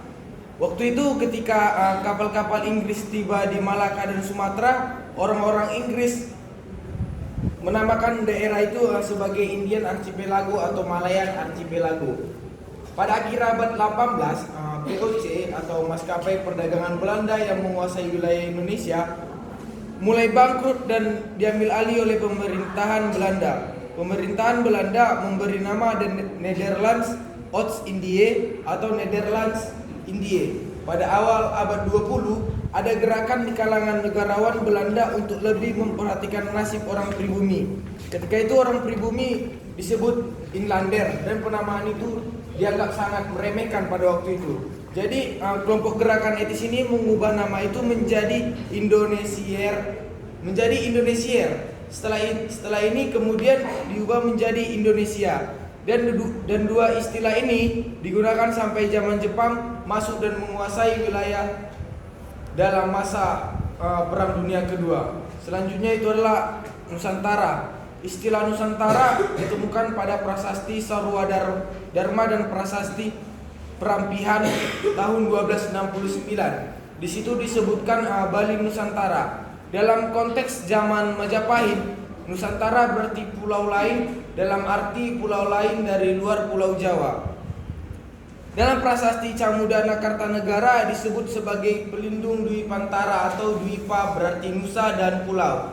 Disinilah pertama kali muncul Nusantara, dan Nusantara baru dikenal oleh Sumpah Palapa Pati Gajah Mada yang isi sumpahnya itu, jika pulau-pulau di luar Majapahit sudah kalah, saya baru akan istirahat. Nanti kalau sudah kalah gurun, Seran, Tanjung Pura, Haru, Pahang, Dompo, Bali, Sunda, Palembang, Tumasik, barulah saya menikmati istirahat. Jadi Gajah Mada sebenarnya memiliki tujuan yaitu mempersatukan seluruh wilayah Indonesia. Namun tujuan yang paling penting itu adalah dengan supaya adanya kebesaran Majapahit. Selanjutnya adalah perdagangan dan kekuasaan. Melalui perdagangan agama Islam masuk ke Indonesia dan orang Islam juga banyak mempengaruhi orang untuk menjadi pemeluk agama Islam. Bahkan jika mengajak para pedagang dari Cina untuk menjadi Islam dan melalui perkawinan mereka menarik banyak orang menjadi Islam. Dan yang uniknya adalah, unik menurut pandangan saya, bahwa dalam melakukan penyebaran Islam mereka juga menggunakan wayang untuk penyebaran Islam. Selanjutnya ciri-ciri kekuasaan feodal Jawa. Seperti yang sudah dijelaskan teman kita sebelumnya, kekuasaan feodal Jawa itu bercirikan filsafat dewa raja, yang berarti raja adalah dewa yang turun ke bumi. Kuasanya mutlak dan disembah bagai dewa. Seorang pantas menjadi raja jika dia mendapatkan wahyu dan kekuasaannya itu diturun-temurunkan. Dalam melaksanakan tugasnya, raja dibantu oleh para pejabat kerajaan.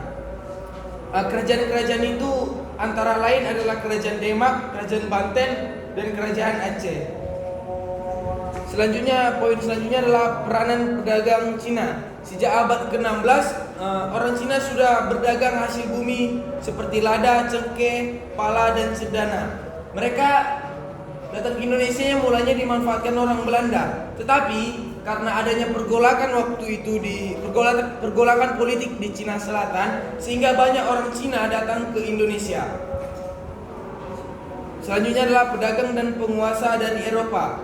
Para pedagang barat mulai mengadakan pelayarannya ke timur pada abad ke-16 dan ingin mencari tempat-tempat yang kaya dengan emas. Oke, cukup. Kalau terlalu baca nggak ada gunanya.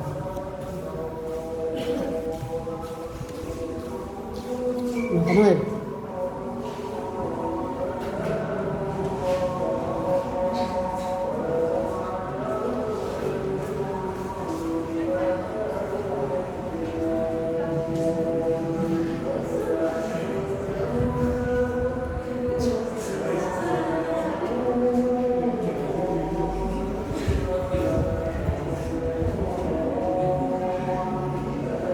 Baik, selamat siang teman-teman. Di sini saya akan mencoba menjelaskan tentang filsafat wawasan Nusantara. Kita masuk langsung kepada wawasan Nusantara dalam sejarah Indonesia. Yang pertama Indonesia, ada yang bernama yang berasal dari Inggris. Dia mengusulkan nama Indonesia kepada Indian Archipelago. Namun nama itu hanya mencakup wilayah Sumatera dan Jawa. Dan ada juga yang bernama Bastian, dia seorang etnolog yang berasal dari Jerman. Dia menyebut nama Indonesia, dia menyebutnya atau mencakup seluruh kepulauan Asia dan Malaysia.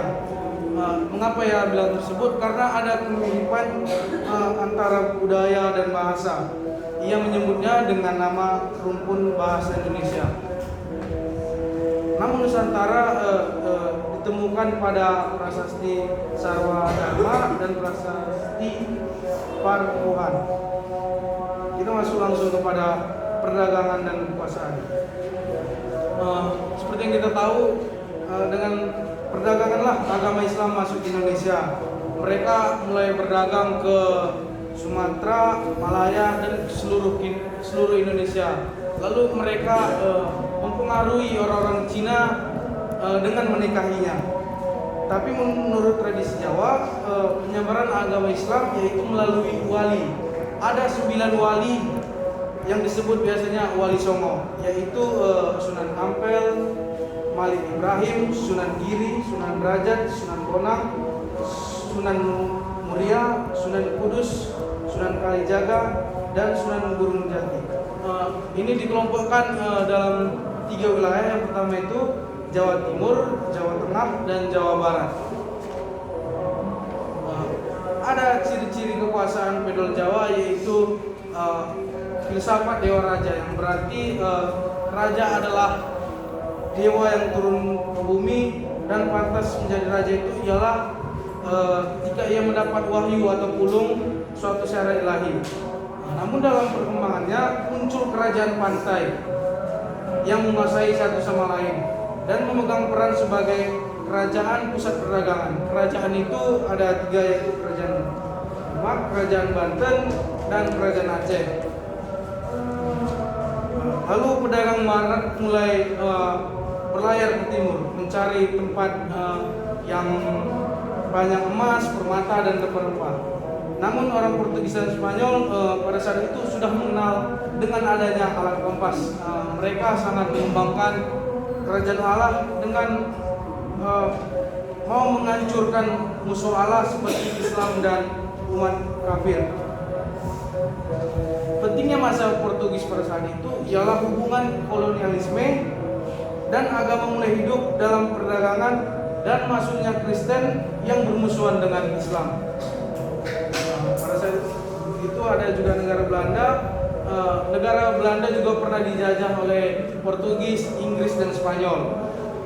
Mereka mempunyai kapal pertama, yaitu kapalnya dikirim ke Indonesia. Namun Raja Spanyol tidak suka dan melarangnya untuk mengambil rempah-rempah. Untuk bisa melawan Spanyol, Belanda membuat suatu persero gabungan, itulah yang disebut namanya VOC. Dengan itu timbullah bentuk perlawanan di mana-mana. Karena Belanda mau memonopoli usaha dagang. Namun rakyat ini sangat mudah dipatahkan karena belum ada persatuan antara mereka.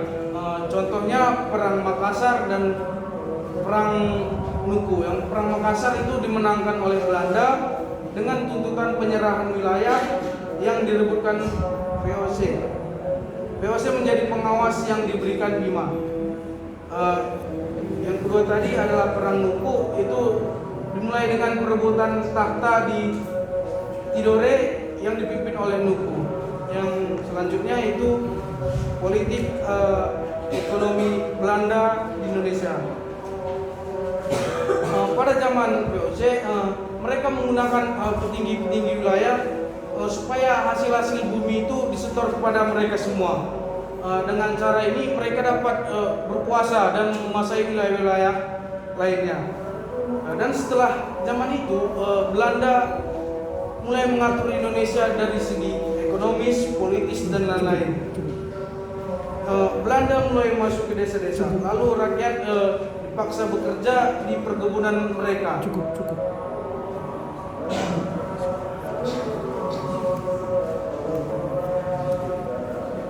Ini kan nih, udah manik.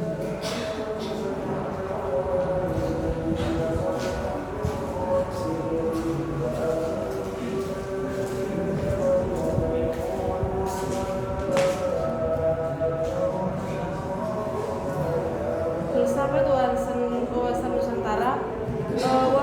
Wawasan Nusantara bertujuan untuk memupuk kesadaran membela negara berdasarkan rasa cinta tanah air, kesadaran berbangsa dan bernegara, kesatuan Republik Indonesia. Cakupan wawasan Nusantara ini dia terbagi 4, yaitu kesatuan politik, ekonomi, sosial budaya, dan pertahanan keamanan. Nah, kesatuan politik itu adalah Indonesia yang terdiri dari suku, bahasa, agama, dan kepercayaan merupakan kesatuan bangsa yang utuh dan arti yang amat luas dan memiliki arti yang amat luas. Dan yang kedua itu kesatuan ekonomi. Indonesia adalah negara yang amat kaya. Kita kenal Indonesia itu memiliki banyak amat rempah-rempah. Jadi kekayaan Indonesia itu merupakan modal suatu bangsa untuk menjadi negara yang lebih maju. Dan kesatuan sosial budaya, yaitu bahwa budaya Indonesia pada hakikatnya adalah satu, sedangkan corak agama yang ada itu menggambarkannya kekayaan budaya bangsa. Dan keempat yaitu kesatuan pertahanan dan keamanan. Contohnya setiap satu daerah yang terkena ancaman, pasti semua daerah akan membantu daerah tersebut. Begitulah contoh kesatuan pertahanan keamanan di Indonesia. Dan yang kedua itu wawasan Nusantara Nusantara Indonesia. Sebelum Indonesia menjadi negara kesatuan, rakyat merasa dijajah dan kerajaan-kerajaan di pedalaman tidak merasakan beban penjajahan. Rakyatnya tidak merasakan suatu kesatuan budaya dan politik, karena itu pada waktu itu belum ada yang disebut wawasan Nusantara. Dan kedua, Nusantara yang memiliki tiga cakupan. Yang pertama yaitu hubungan Jawa dengan luar Jawa, dan kedua itu Indonesia dari tahun 1500 sampai dengan tahun 1900. Yang ketiga, perdagangan dan kekuasaan. Dan ketiga itu ciri-ciri kekuasaan feodal Jawa. Kekuasaan feodal Jawa bercirikan filsafat dewa raja, yang berarti raja adalah dewa yang turun ke bumi. Kuasanya mutlak dan disembah bagai dewa. Seorang yang pantas menjadi raja kalau dia mendapat wahyu atau hulung, suatu isyarat ilahi. Otoritasnya bersifat karismatik. Kekuasaannya diturun-temurunkan. Setelah banyak menjadi nama mereka kerap diganti, tetap memiliki arti atau nilai yang sama. Sekian presentasi dari saya. Terima kasih. Oke, Rafael.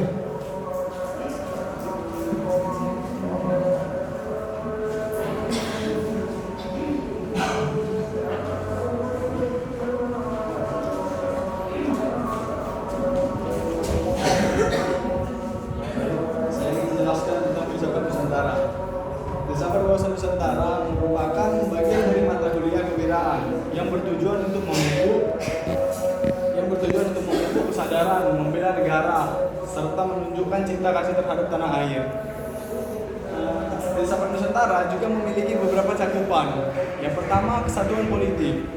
Yang dimaksud dari kesatuan politik adalah Indonesia yang terdiri dari berbagai suku, agama, bahasa, dan kepercayaan, merupakan satu kesatuan yang utuh dan memiliki arti yang sangat luas. Yang kedua, kesatuan ekonomi. Yang dimaksud dari kesatuan ekonomi adalah seluruh kekayaan di wilayah Nusantara adalah modal milik bersama bangsa, serta tingkat perkembangan ekonomi juga harus seimbang di wilayah tersebut. Yang ketiga, kesatuan sosial budaya. Yang dimaksud dari kesatuan sosial budaya adalah budaya Indonesia yang pada hakikatnya adalah satu, sedangkan corak beragam yang ada itu menggambarkan kekayaan budaya bangsa. Yang ketiga, kesatuan pertahanan dan keamanan. Setiap warga negara berhak dan wajib membela bangsa dan negara, karena ancaman terhadap satu daerah merupakan ancaman terhadap seluruh bangsa dan negara. Kita masuk ke ciri-ciri kekuasaan feodal Jawa.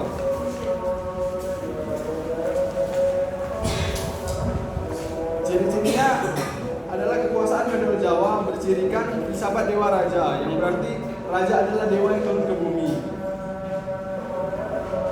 Dan yang kuasanya mutlak dan disembah bagi dewa. Mereka adalah para pembesar kerajaan dan orang-orang kaya. Dalam kerajaan masih ada jabatan lainnya seperti muhibir, yaitu menteri penerang, syah bandar yang mengatur bea cukai dan memonopoli perdagangan raja. Dalam perkembangan tersebut, dia juga memiliki beberapa kerajaan, yaitu kerajaan Demak, kerajaan Banten, dan kerajaan-kerajaan lain serta kerajaan Aceh. Yang ketiga, wawasan Nusantara dalam sejarah Indonesia. Kita dapat melihat bagaimana kata Indonesia sampai dimengerti sebagai wilayah negara Indonesia dewasa. Kata ini secara harafiah di Kepulauan India yang dibedakan dengan India daratan. Pada tahun 1850, seorang Inggris mengusulkan nama Indonesia untuk kepulauan dan logam, memberi nama Indonesia kepada India Archipelago. Daerah ini yang sekarang dikenal dengan nama Maluku, Irian, atau daerah Nusantara Tenggara. Pertama yang ditemukan oleh orang yang menemukan di sana sumber rempah-rempah, kemudian disusul oleh Belanda dan Inggris. Kemudian kita masuk ke Nusantara. Istilah Nusantara juga dapat ditemukan pada prasasti Sarwa Dharma dan prasasti Parambihan.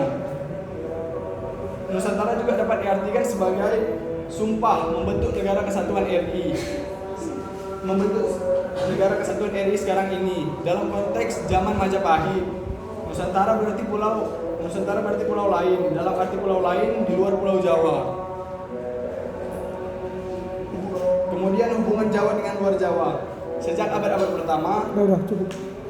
Nggak ada kau tulis di sini. Kau bicara nggak ada kau tulis.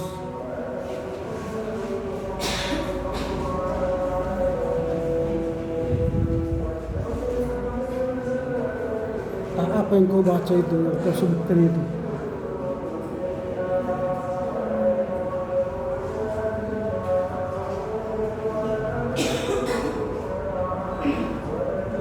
Jadi orang baca itu tulis apa yang kau tahu dan sampaikan apa yang kau tahu.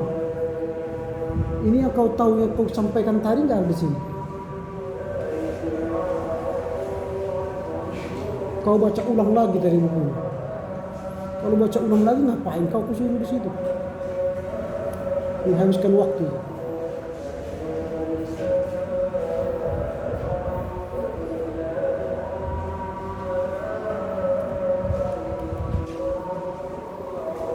Oke, Reski.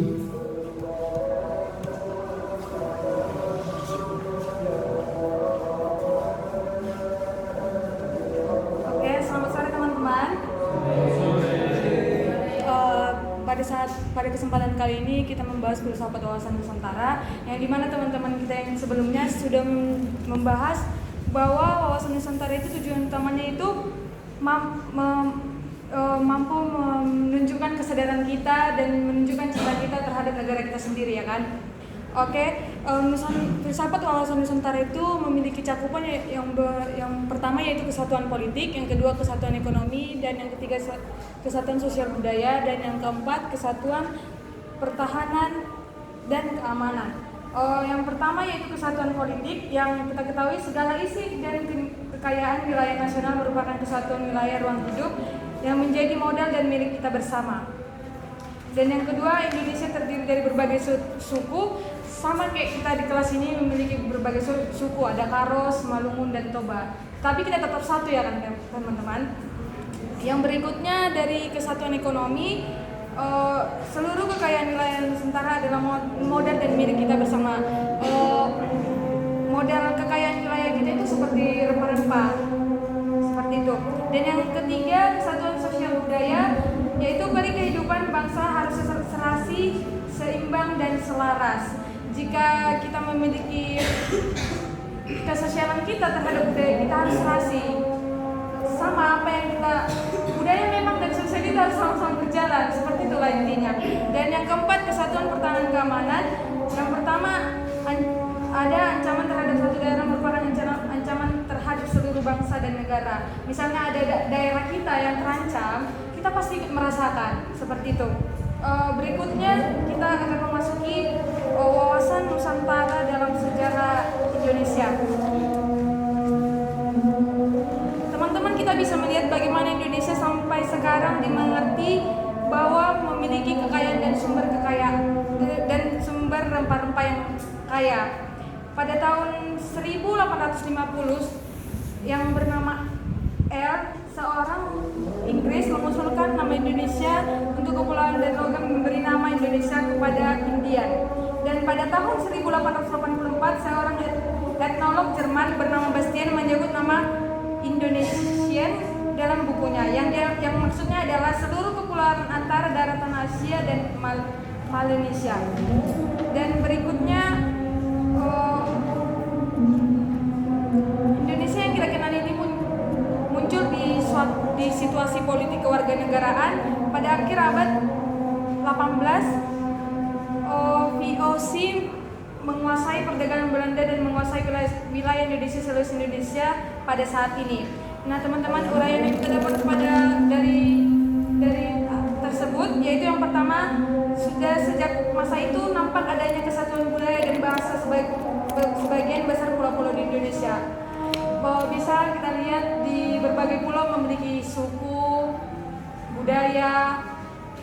Terus yang kedua, lautan dan di antara pulau-pulau Indonesia sudah sejak abad pertama masih dialiri perahu-perahu pedagang dari India, Cina. Seperti pembahasan kita minggu lalu tentang filsafat Cina, kan mereka datang ke Indonesia oleh perdagangan, ya kan? Terus yang berikutnya, Nusantara ditemukan pada prasasti Sarwadharma dan prasasti Prampir. Di situ disebutkan tentang Bali Nusantara.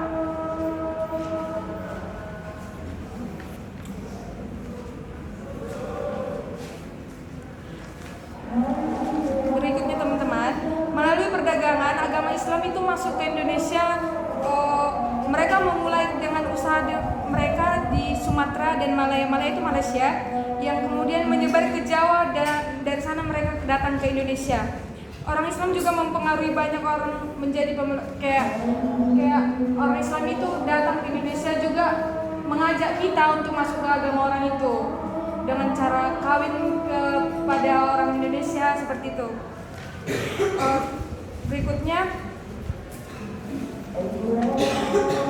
peranan pedagang Cina. Peranan pedagang Cina itu ya seperti yang saya jelaskan tadi, mereka itu datang melalui perdagangan karena kita memiliki kekayaan rempah-rempah. Oke, sekian dan terima kasih laporan dari saya. Oke, ngerti saya apa yang kau sebutkan.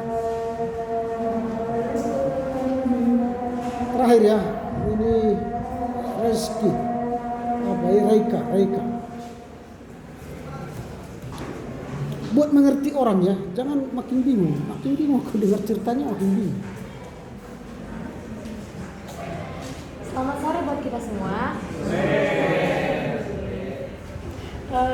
Di sini saya akan menjelaskan tentang filsafat wawasan Nusantara. Yang pertama yaitu cakupan wawasan Nusantara. Yang pertama yaitu kesatuan politik. Ada 4 poin yang saya ambil di dalam kesatuan politik, yaitu segala isi dan kekayaan wilayah merupakan kesatuan wilayah. Lalu yang kedua, Indonesia terdiri dari berbagai suku, bahasa, agama, dan kepercayaannya masing-masing.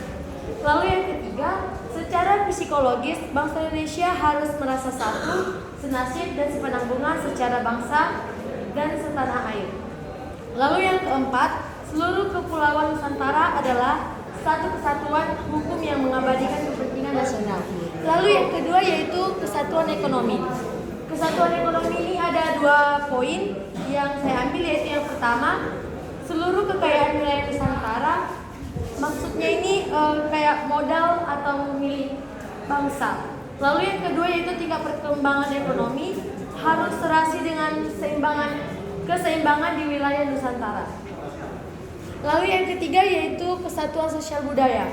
Di sini peri kehidupan bangsa harus serasa, seimbang, dan selaras. Lalu kesatuan pertahanan dan keamanan.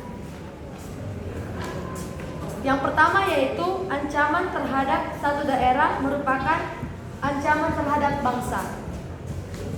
Lalu yang kedua yaitu setiap warga negara berhak dan wajib membela bangsanya sendiri atau negaranya. Kenyataan-kenyataan yang ada masih sangat memprihatinkan kita semua. Kenapa? Pada era pasca Soeharto terdapat banyak usaha dan masa setelah kemerdekaan dan juga hingga saat ini. Selalu saja ada usaha perpecahan. Contohnya yaitu di persoalan di Aceh dan Papua. Salah satu alasan perpecahan ini yaitu bahwa segala kekayaan wilayah selalu diurus dan dikuasai oleh pusat. Lalu kita masuk ke dalam wawasan Nusantara dalam sejarah Indonesia. Yang pertama yaitu Indonesia. Di sini kita melihat bagaimana negara kita ini, negara Indonesia, dimengerti sebagai wilayah negara Indonesia yang dewasa. Arti kata ini secara harfiah berarti kepulauan India yang dibedakan dengan India daratan. Lalu yang kedua Nusantara. Istilah Nusantara ini ditemukan oleh Prasasti Sarwa Dharma dan Prasasti Perampilan pada tahun 1264. Di situ disebutkan tentang Bali Nusantara. Kemudian istilah Nusantara digunakan oleh Brandes, arkeolog Belanda, dan Douws Dekker, pejabat pemerintah Nerden ID waktu itu. Lalu yang ketiga yaitu hubungan Jawa dengan luar Jawa. Sejak abad pertama sudah ada jalur dagang yang cukup ramai yang menghubungkan Tiongkok dan Asia Tenggara dengan Pulau Sumatera, Jawa, Kalimantan, dan Bali dan Sulawesi. Waktu itu belum ada keinginan untuk memperluas kerajaan dengan menaklukkan kerajaan lain. Ini hanya pada zaman kerajaan Jawa yaitu Singosari. Lalu selanjutnya di sini ada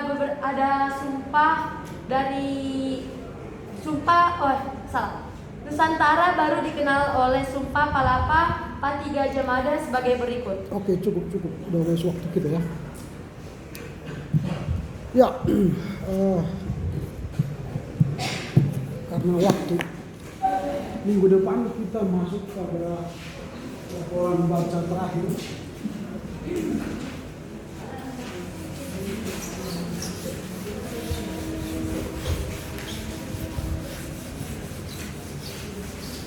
Sebenarnya kalian membahas dari buku Japung Kan, tapi karena buku itu saya tidak temukan lagi entah di mana, mungkin ada orang minjam dulu tapi tidak dikembalikan.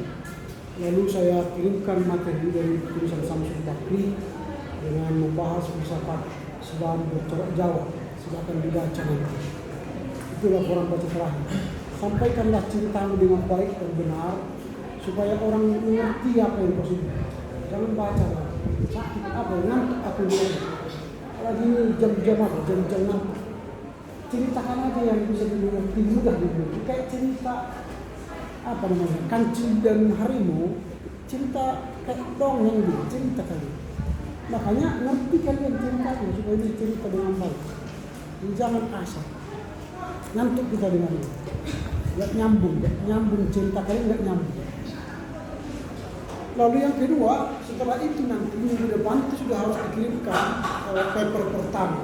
Paper pertama kita nanti tulisnya 2C formatnya, kemudian tulis filsafat Nicola.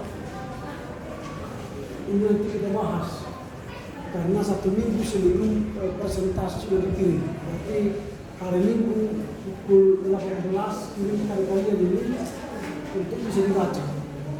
Lalu kita akan baca ini atau bahas nanti kita 2 minggu yang akan datang setelah laporan baca 4 selesai.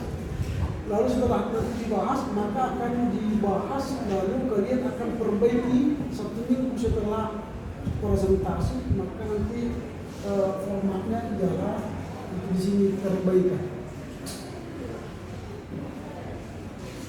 Dan ini kan nanti yang saya lihat 1 minggu setelah presentasi. Maka nanti nilai kalian akan dinilai dari sini. Karena itu minggu depan kalian terakhir dilakukan tugas secara pribadi, laporan baca itu saya nilai langsung. Dan dalam tugas kelompok ini yang saya nilai nanti adalah cara kerja kalian secara kelompok. Jangan lagi kerja pribadi. Kalau kerja pribadi nanti maka kalian akan kena kurang nilai. Saya tahu nanti siapa yang kerja kelompok dan kerja pribadi. Ada yang mengatakan saya mengerjakan bagian pertama pendahuluan, ada yang mengatakan saya bagian isi, ada yang mengatakan saya bagian kesimpulan dan perpustakaan. Ini terlihat nanti. Berarti kalian tidak mengerjakan secara kelompok. Bisa saja nilai kalian nanti nilai kelompok 90, tapi dalam persentase di kelas kau kelihatan tidak ikut bekerja, maka nilai nanti bisa 80. Jadi bisa berubah nilainya tergantung bagaimana kalian bekerja secara kelompok. Saya akan tahu nanti siapa yang tidak bekerja secara kelompok. Karena itu hati-hati. Siapkan dengan baik. Ya, itu soal tugas. Karena ini waktunya sudah habis, saya hanya sampaikan dalam membaca buku, bacalah sesuai dengan apa tuntutan RPS. Kita sedang bicara filsafat Nusantara. Jadi Nusantara itu apa? Nusantara itu ada 4 cakupannya. Itu kan sudah disebutkan mulai aspek politis sampai aspek kesatuan. Lalu filsafat Nusantara menurut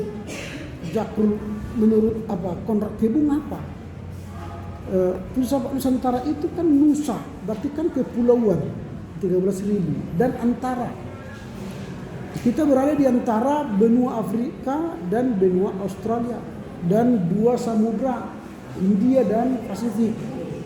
Itu berarti kita berada dalam rumpun kepulauan di antara benua dan antar samudra.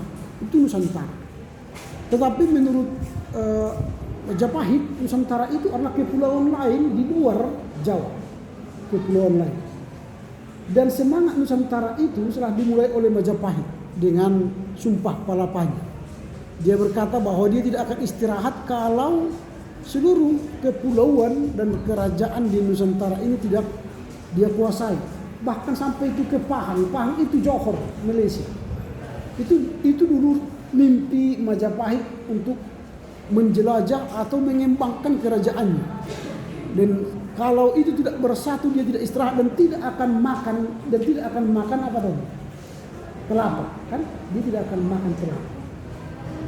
Ini cerita Nusantara. Lalu di dalam Nusantara itu karena banyaknya kepulauan itu, sebelum NKRI ditetapkan sebagai dasar negara kita atau bentuk negara kita, dulu ada tawaran supaya kita menjadi RIS, Republik Indonesia Serikat.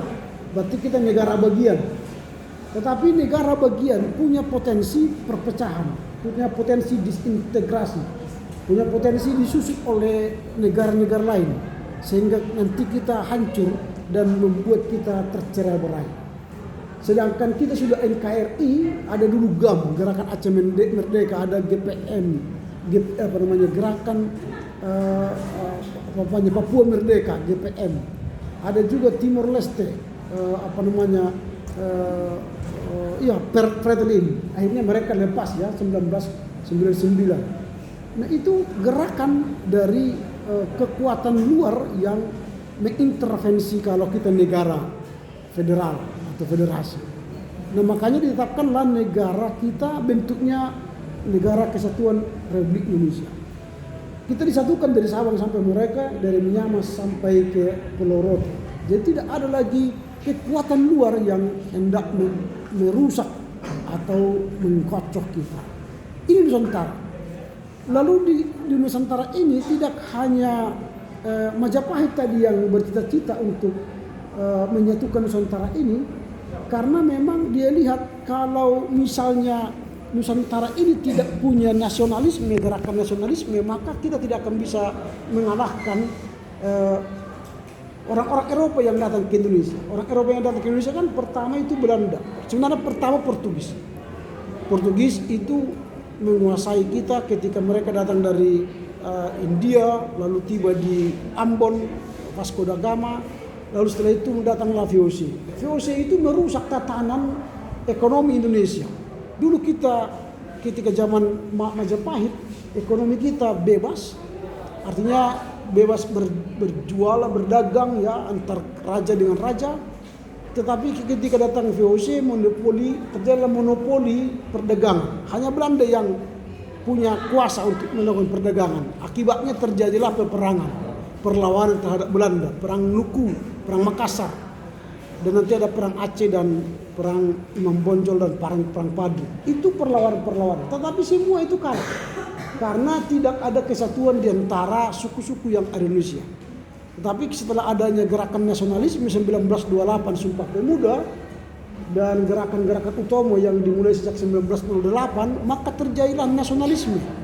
Dan itulah yang nanti yang menghantar kita kepada kemerdekaan Indonesia, dan akhirnya Nusantara ini menjadi sebuah Nusantara yang punya kekuatan yang besar. Nah, kalau kita baca bukunya ini, filsafat Nusantara yang ditawarkan atau dibahas oleh Konrad Kebun ialah filsafat Dewa Raja. Bahwa raja-raja itulah yang memimpin setiap kerajaan di Nusantara. Dan itulah filsafat Nusantara. Jadi raja lah yang punya otoritas, yang punya harisma, yang memimpin. Raja-raja itu punya pati sampai mempunyai menteri-menteri yang mengatur kerajaan. Dan itu yang ditiru nanti menjadi bentuk negara kita, pemerintahan, struktur negara kita. Presidensial itu kan bentuk dari dewa raja atau kepemimpinan raja yang harus dihormati. Nah ini yang kita lihat. Walau misalnya belum menyatu pada zamannya Majapahit, tetapi dia mencoba bagaimana raja-raja Demak, raja-raja Majapahit, Mataram itu masuk dalam kekuasaannya. Bahkan sampai ke kerajaan Sriwijaya, sampai kerajaan di Johor tadi Malaysia, dia ingin kuasai. Nah inilah bentuk dari filsafat Nusantara itu, raja, dewa raja. Nah selain itu nanti kita lihat bahwa peran-peran perdagangan selain Eropa dan Cina membawa agama masuk ke Indonesia. Dan itulah yang menyebabkan nanti wali-wali Songo yang 9 wali itu masuk agama Islam. Dan ketika wali Songo masuk Islam, nanti filsafat Islam akan bercorak Jawa. Itu akan kita bahas minggu depan. Bagaimana filsafat Islam itu diserap oleh filsafat Jawa atau terkontekstualisasi dalam filsafat Jawa. Nah ini yang kita lihat minggu depan, kita ketemu minggu depan. Semoga pembacaan kalian kepada tulisan Samsul Bakri itu bisa mengantar kita nanti dalam diskusi yang baik. Oke, karena waktu, karena mungkin kalian masuk ke kelas lain, silakan ditutup dengan doa.